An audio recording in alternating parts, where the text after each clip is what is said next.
Hello, I'm Mike Eitler, co-founder and managing partner of Group 125, a management consulting firm that helps privately and family-owned businesses grow, sell, and operate their businesses more profitably.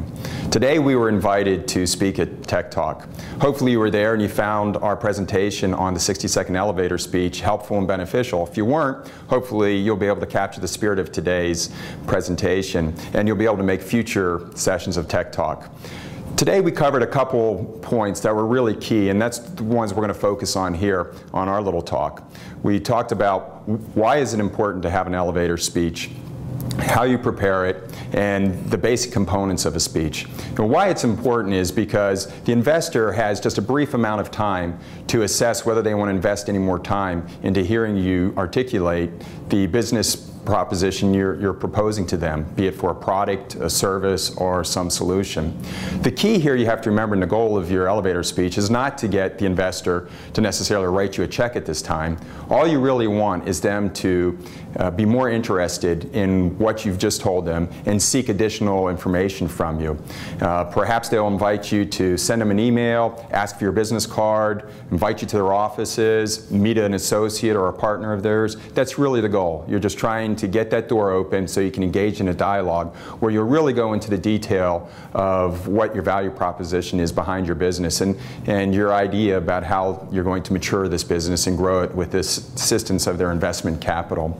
When we begin to write an elevator speech, there's some things we want to keep in mind. One of those is brevity. This elevator speech should never be more than 60 seconds, and preferably it's 50 to 100 words. That seems to be a good rule of thumb to use.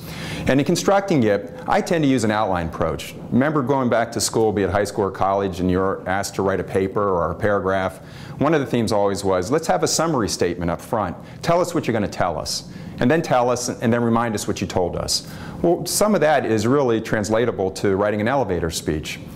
One of the most important aspects of an elevator speech that folks often overlook is the use of the first sentence. It's very key. That sentence should not take more than 10 seconds to articulate. And the reason we want to do that is when presenting an elevator speech, you need to be flexible. There could be times when the investor or the listener cuts you off after your first sentence. And if you're not provided the opportunity to communicate the rest of your elevator speech, you want that one sentence to be impactful and memorable to them. And hopefully it will still invite them to seek additional information from you. By example, I'll give you our Group 125 opening summary statement for our elevator speech. I'm Mike Eitler from Group 125, and we provide consulting services to family and privately owned businesses by helping them to sell, grow, or operate their businesses more profitably. I've told you a lot in 10 seconds. I told you about who my customers are, what I can do for them, and how we do it. So it was a very impactful opening statement, I think.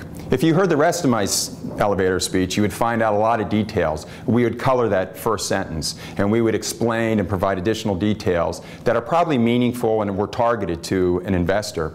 I may also use that same opening statement for a pitch that I designed for a networking event I'm going to. So it may be designed to solicit information and curiosity from a client or a business partner. On a final note, I'd like to say that remember these key components.